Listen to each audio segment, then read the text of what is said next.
Hey everyone, welcome back to another video. I'm sitting here with my guy, Brandon Bartron here at America's Motors. You can rent me online.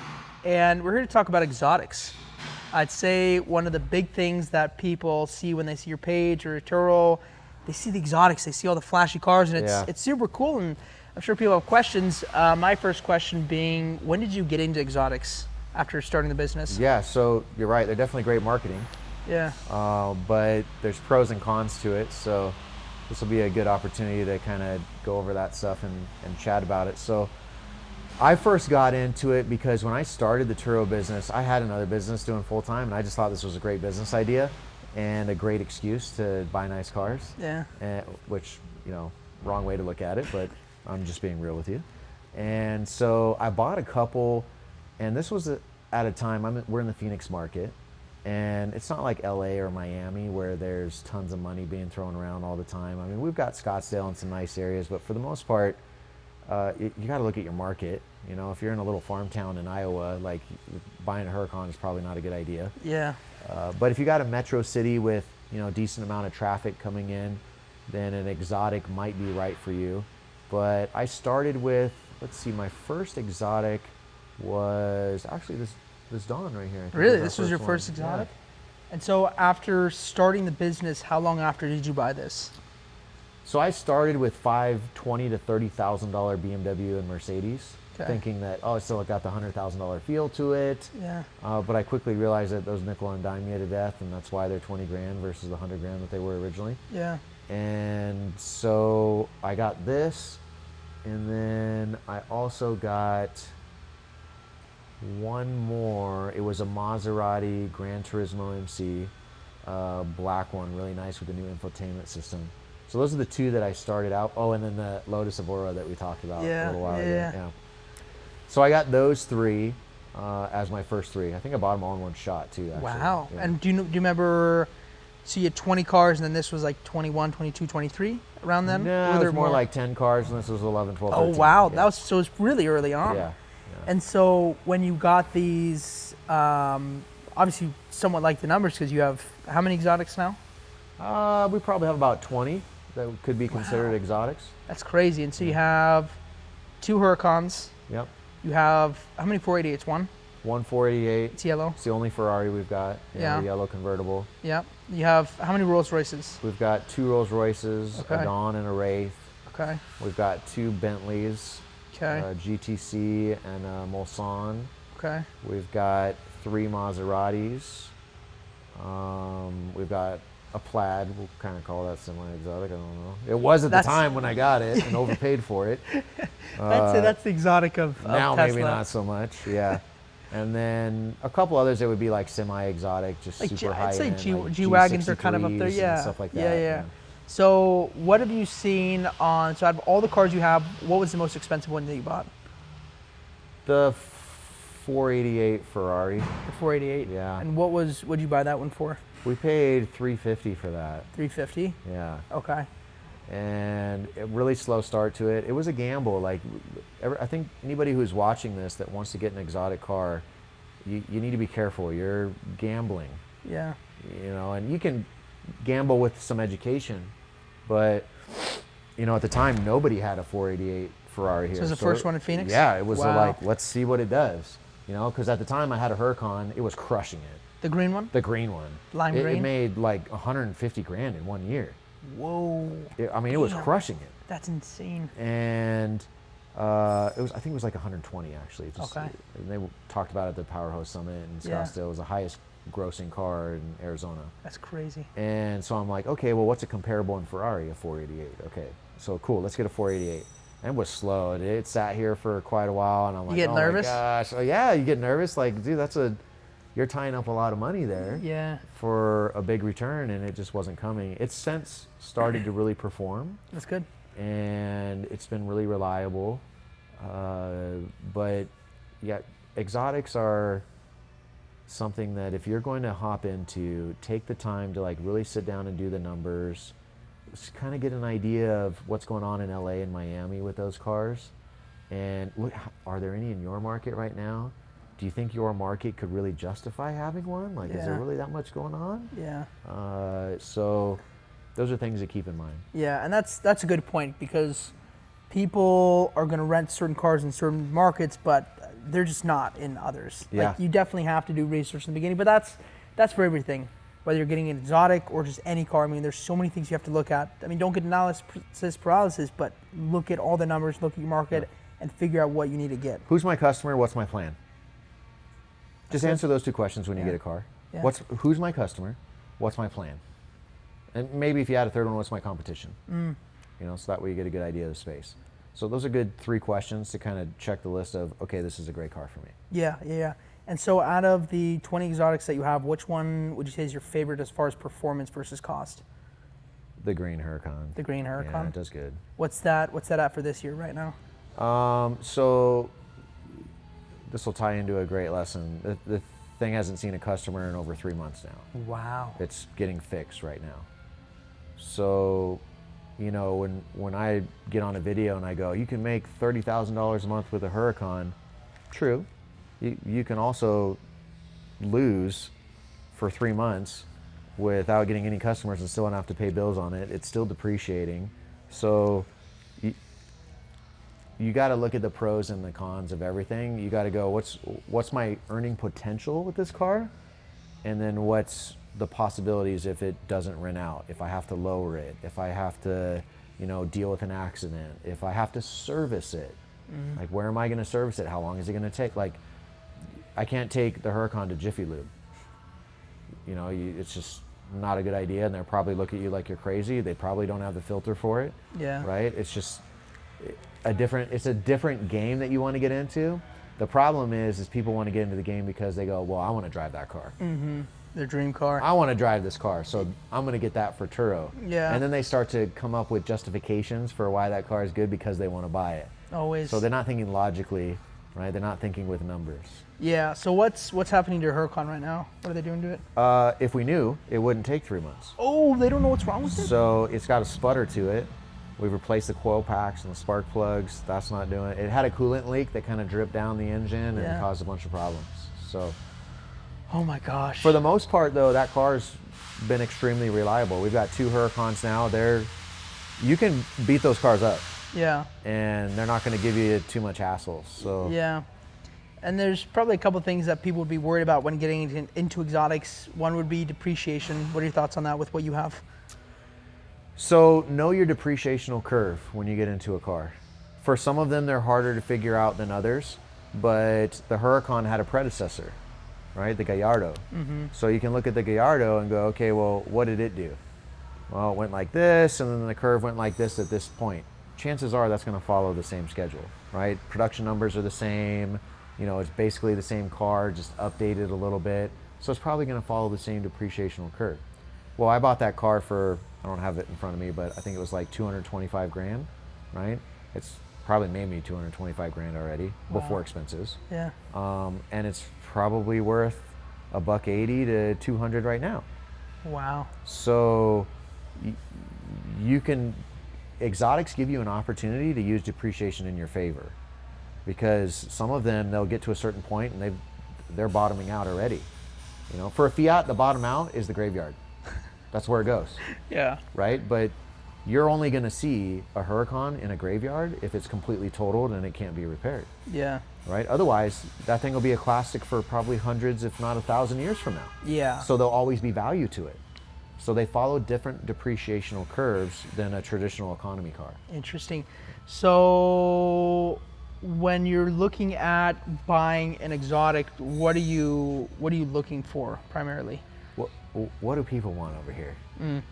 Like, what do people want? Thankfully I have enough now where I can kind of gauge what my customers like. Yeah. And they want to be flashy, right? They want to have like a car for their wedding, or they want to make a YouTube video, or they want to go out on a nice date, right? They want to be able to put the top down, and they like these brands, right? The Lotus was just not a recognizable brand. Yeah. Was that the one with the non-automatic headlights? And then, yeah, there's that too. So there's all these little quirks that you kind of learn as you go. But exotics follow this depreciational curve. Brand new, hard right away. Everyone, you think? Unless it's For most like of them? super exotic where they only make like 500 of them. That's a totally different depreciational scale. Like an Enzo Ferrari, Yeah. it goes just forever, right? Yeah. Maybe a little dip in the economy, and it follows that little dip, but there's only 500 of them. Yeah. So it's always going to go up.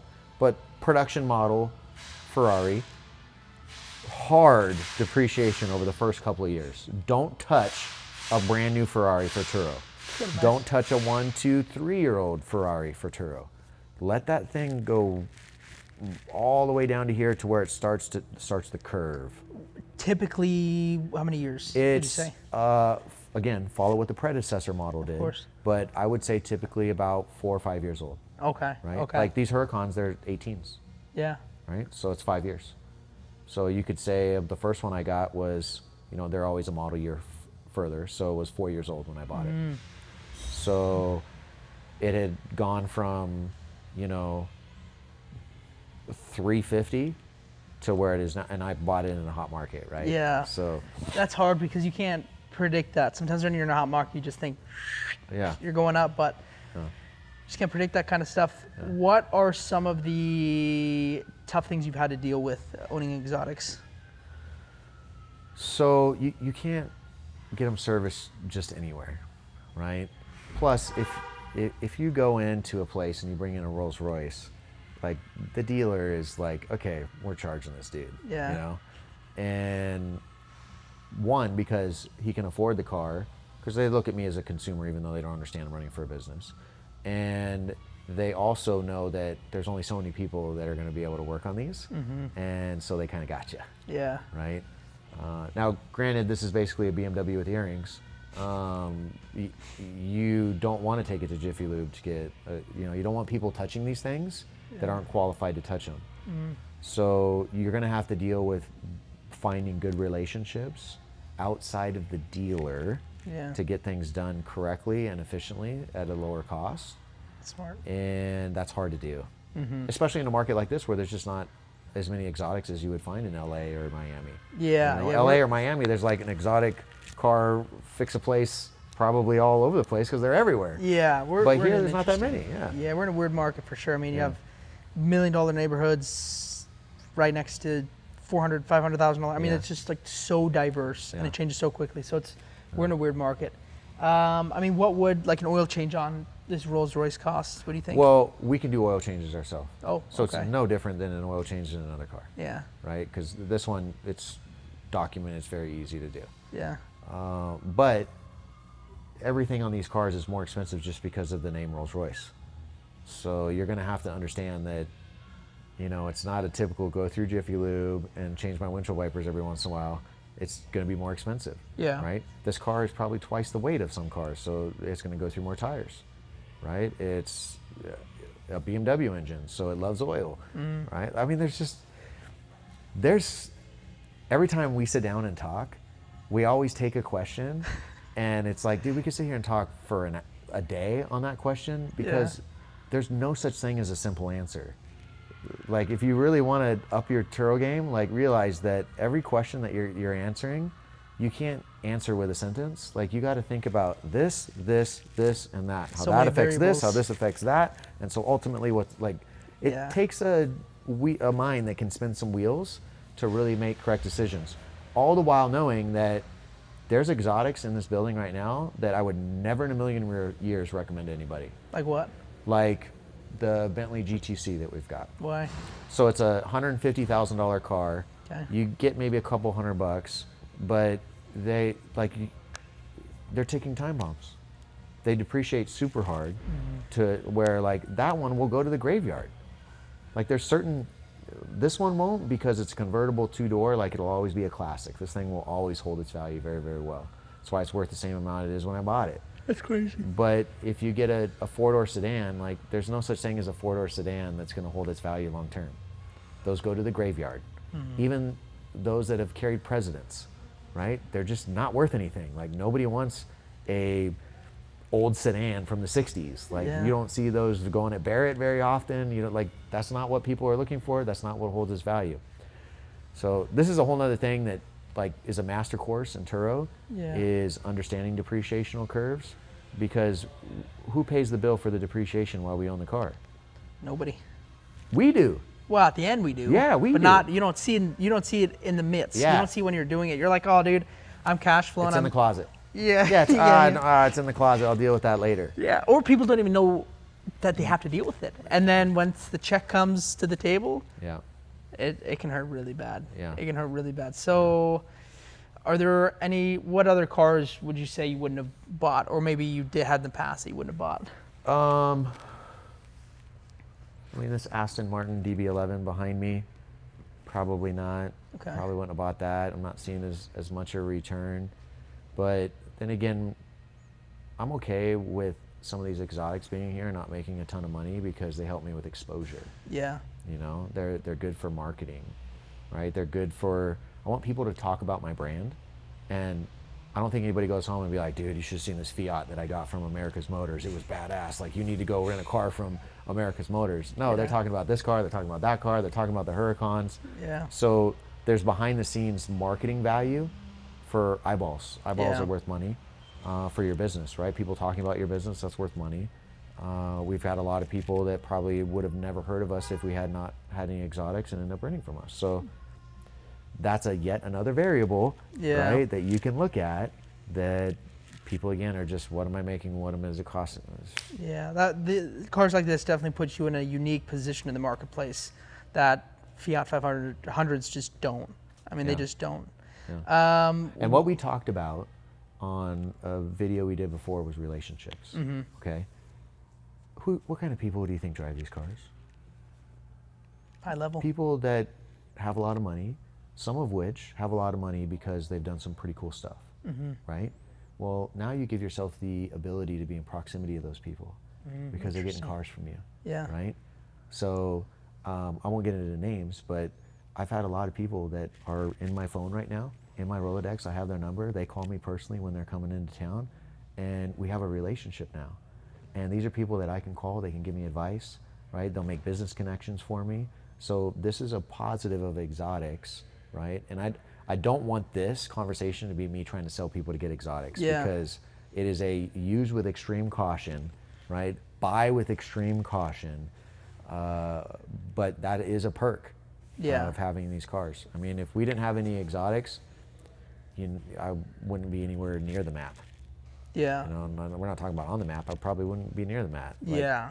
Unless somebody was Googling who has the most Fiat 500s, who's the Fiat king, you know? And King of Fiat. okay, I guess that's me. Like, Yeah. What about like some horror stories or some bad things that have happened with exotics?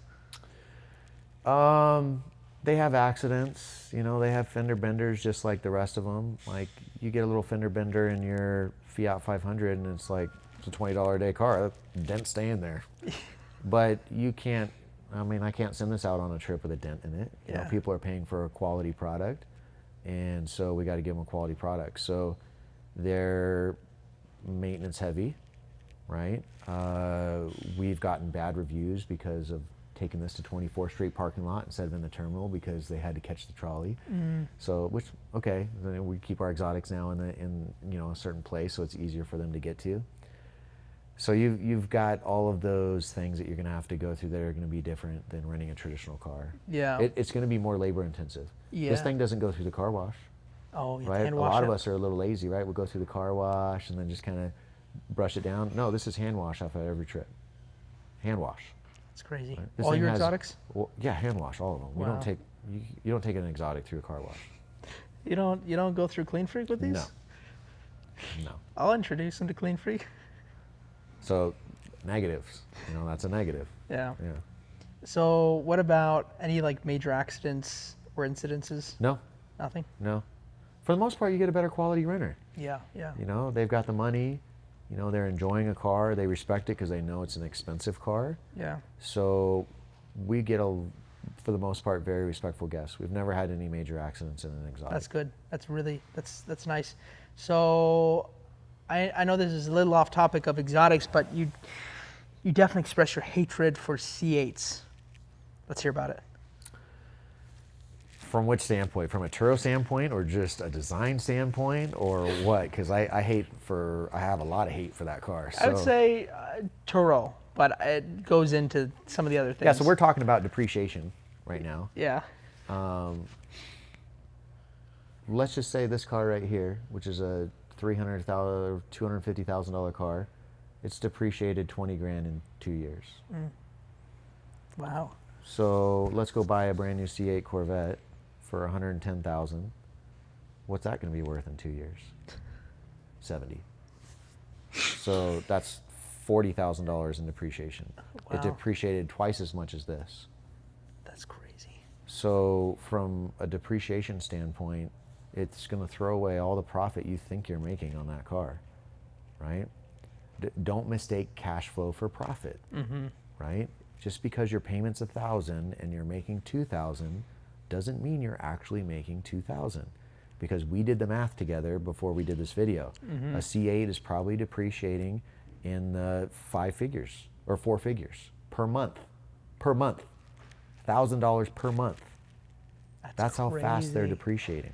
And if you don't track your maintenance, your costs, whatever your loan costs, your depreciation, you could be negative every single month just to drive. The sad thing about it is they don't get the perception of being negative, because cash flow wise they're positive, right? So this is a lesson that you need to learn early in Turo. Just because you're cash flow positive does not mean that you're winning. Yeah. You need to look at maintenance and depreciation, because they're real costs. You may not have to pay it right now, but at one point you'll have to pay it, and you're going to be sorry if you're buying the wrong cars right now. So when you buy these exotics and you buy them at the right part of their depreciational curve, you actually have the opportunity to get cars that appreciate. So that's a huge positive. Some people are thinking, oh, he's got exotics, he's got 20 exotics, he's probably losing a month. No, I've had this for 2 years and it maybe is depreciated 20 grand. That's wild. That is crazy. Maybe 20 grand. Now they don't all follow that curve. Yeah. You know, but even this one, I bought this one for 130. Wow. And I could probably sell it with decent miles on it for 90. Jeez. You know, and I've had it for 2 years. Less depreciation than a C8 Corvette. Yeah. So that's my number one problem with a C8 Corvette, is they're way overpriced. The Stingray should be 60 grand, 70 grand, not 110, not 100, not 90. Yeah. I bought my C7 Z06 3LZ convertible with orange paint, like primo, for $92,000 out the door. New? Z06, brand new. Wow. Yes. Wow. Fully decked out. The only better trim level is the ZL1, right? And you can't even get a Stingray of the new one for that. So right now you're paying for the hype, the hype of the car. So I don't like that. That makes it a bad car for Turo. Yeah. I'm putting $100,000 into a car and I'm getting, like, how much are they getting a day? I don't. You would know this. I've looked at it. They're getting between, I've seen some for $89. $89 a day? Up to $199. There's no way it's that cheap. There's someone on there. Holy Well, it's probably crap. somebody going, oh shit, I'm not getting rentals, and I need to get this car out to make the payment. That's, oh my god. Okay, so that's the other problem that you can run into that we won't get into on this. So Yeah. depreciation sucks on that car. It makes it a bad car for Turo, right? Second thing is, I don't like the design of the car. What about it don't you like? The rear end especially. Corvettes followed a nice little like moon-shaped slope in the back of them, with Okay. like a consistent moon-shaped slope down the back of the bumper. Okay. They got away with it in this and just stacked it with like straight round curves, diagonal curves, meshes. Like, it's literally like a third grader art project to me. That's so I don't like fun. it. I don't like it. Okay. I hope that it gets redefined better, and I made a whole YouTube video. You can check our channel, You Can Rent Me, on YouTube, and I did a whole video on all the things I hate about it, but it's a lot. It's funny because I think I've talked to a lot of people about the C8. It's not like a ton, but probably 5-10 people about those cars specifically. I've never heard anybody not liking it. So it's a unique idea. I mean, I understand the Turo, Yeah. like maybe you're not making as much as you think, or maybe you're just losing money every month, which Yeah. 100%. I mean, we're not in this business to lose money, Yeah. but I've never heard of somebody not liking it. So, I mean, but you got to stand strong. Well, with, see, I follow numbers. yeah. Numbers is king. Yeah. This is why I have 60 Fiats, because numbers are king, right? So I may like a certain type of car, but if the numbers don't line up for Turo, it's not Yeah. going to be in my Turo business. Yeah. It may be in my garage because I like it, but it's not going to be in my Turo business because the numbers don't make sense. So I mean, I drove the car, and What'd you think? Weren't a fan? I'm not just the car doesn't do it for me. And You like- and here's the thing, I'm not a Corvette hater. I love Corvettes. I know you love the C7s. There's a 70-year American history heritage, and like that's for me, that's the most iconic American car, Yeah. right? A Camaro or a Corvette. And so my favorite car in our entire fleet of $7.5 million worth of inventory is a Corvette, right? So it's not like I'm hating on Corvettes. Yeah. I'm just hating on what they did with that. To their credit, they had to completely redo the whole car. Yeah. Right? Exterior, interior, engine, like everything had to be completely redone. And that's another thing that's sketchy is that being the first model of its kind, you don't know what you're going to run into. I mean, we talked about this. Like, you have no idea. Mechanically, body, I mean, anything can happen. It's kind of sketchy, but when you buy certain cars, like, they've been building that for years. I mean, maybe they upgraded a couple things, but when it's completely different When are like you that, most likely to get recalls? probably newer car that they made. Newer models, newer cars. Okay. Okay, little shift from the C8. Insurance, exotic insurance. People always ask about that. How do you insure them? So, obviously you've got Turo insurance, right? So when a car is out, you've got your plans to choose from that you can choose for that. Do have a couple of cars in here that exceed the limits, right? But I also have gap on them if Okay. that were to happen. And at this to a certain point, I'm willing to take a risk, Yeah. right? Because I want a greater return, right? You get a huge amount of return possibilities with these cars. So you take the good with the bad, Yeah. right? So they're insured while that's happening. When they're here, they're insured under a different plan. Okay. So obviously the plans that we like to use as hosts is like, Lula or NMI or what other ones are out there. Yeah. There's a couple, they won't touch these. Yeah. Right? They want not it too gonna touch expensive. these. So you got to find a way to insure the car when they're here.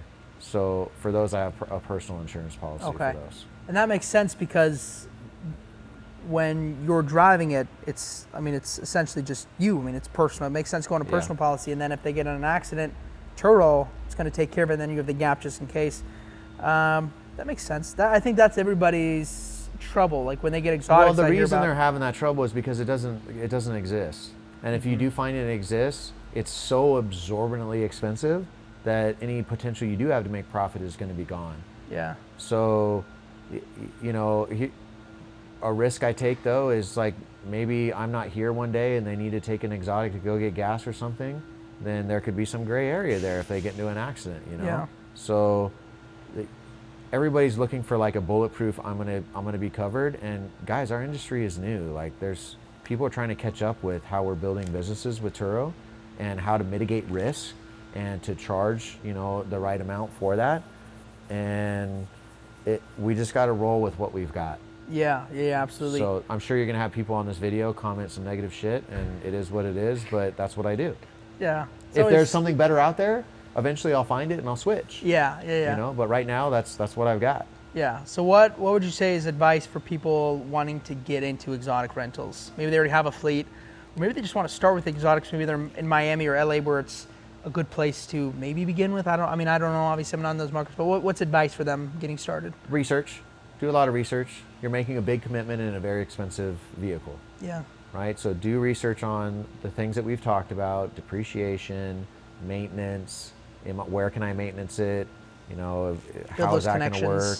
Yeah. And then also look at, my market. How many other cars are there? How well are they doing? Like we can look onto Turo as if we're in guest mode and look and see what price range they're going in, how many trips they've got. You can see how long they've had it by just scrolling through their reviews and seeing when was the first review, when's this review. That's smart. I never thought about that. They've got about 55 reviews. It started last year this time, so they've had it about a year and they've done 55 trips. Okay, they're charging this month right now you know, even then you're just guessing, right? I don't know how many days. Typically exotics rent for a shorter time period than our other cars. So you just start to make some calculations of, okay, if I do get this car, how do I separate mine from the others, right? So if everybody's got Huracans, I want the green one, right? I want the one that like flashes. And then I'm gonna do some cool pictures. I'm gonna write a really nice, I'm gonna separate myself a little bit. And how am I gonna find clientele? Where are they coming from? You know, chances are they're coming from the airport or maybe fancy hotels, right? So who runs stuff at a fancy hotel in the car space? Customers? The valet guys. Oh, that's a good point. The The valet guys. valet Yeah, guys. yeah. Who's talking to the guests like all the time? When they come in, when they come out, most of the time the valet's right there, right? Yeah. So get in with the valet guys. I'm giving away all my secrets. Get in with the valet guys. Say, hey man, here's our website. I'll give you a kickback if you send me a guest. I'll deliver it here, blah, blah, blah. That's smart. You know, so get in with those guys. Relationships, right? Start to create relationships. There's probably some really nice hotels in your area. If you're thinking about getting an exotic, they're probably going to be staying at the hotel. Yeah. Right? So this is where my customer is going to be. This is where I want to get their attention. This is where I want to market the car. And so that's another strategy to use. Yeah, that absolutely makes sense. I mean, I think that's super good information for people that are looking to find you. Where's the best place to find you? So we've got pretty much all platforms covered right now. They're all under You Can Rent Me. It's all spelled out, YOUCANRENT, me, M-E. People ask me all the time, oh, the U, like, or is it YOU? And I'm like, YOU, it's all spelled out, You Can Rent Me. So our websites, You Can Rent Me, our Instagrams, You Can Rent Me, our TikToks, You Can Rent Me, and then we've got an app on the Android and Apple market Super called cool, yeah. Turo Courses, and it's a free app that you can download. We have free communities you can get into with other hosts where we're not talking about the typical stuff you see online. There's no negativity allowed. There's no drama. It's just, here's what I've learned.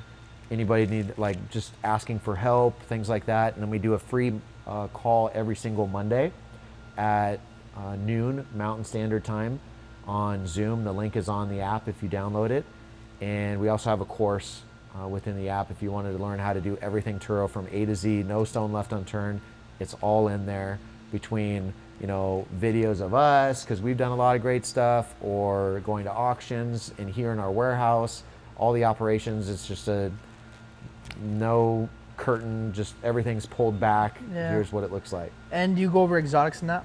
We do. Yeah, we go over everything in Wow. that. Yeah. That's something you don't see. I mean, I've never seen that. Like a course with the exotics in it. Yeah. I mean, nobody has that. And really, to be transparent with you, a lot of the course is mistakes.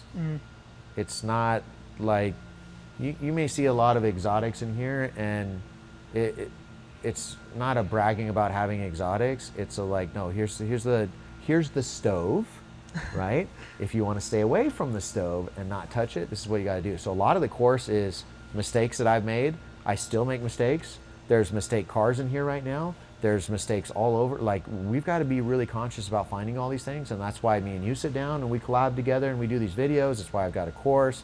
It's why you're gonna have a course. It's why everybody who's gaining a certain level of success in our business should coach people on how to do it. Yeah. Right? It's like that term, success is getting what you want, but fulfillment is giving what you have. I like So that. there's a lot of people who are struggling in Turo, dude. Yeah. Like, and we've been there. Me and you have Yeah. both struggled in Turo. Yeah. And like, once you make it, you kind of owe it to everybody to be like, hey, here's what you need to do. Here's what you got to do. Like, do this, don't do that. And as a new host, or even an existing host that wants to level their game up, you got to be searching for that stuff. Yeah, absolutely. I definitely recommend everything. I mean, social medias are sweet because you see the back end to all this. I mean, you see what's really going on. Yeah. You guys have an amazing operation. Yeah. Super It's cool. like loud in between our video right now because we're rocking. I know you can't see it on the camera, but we got a full station with 2 lifts going on over there. They're detailing cars. It's Friday. All of them are going out today.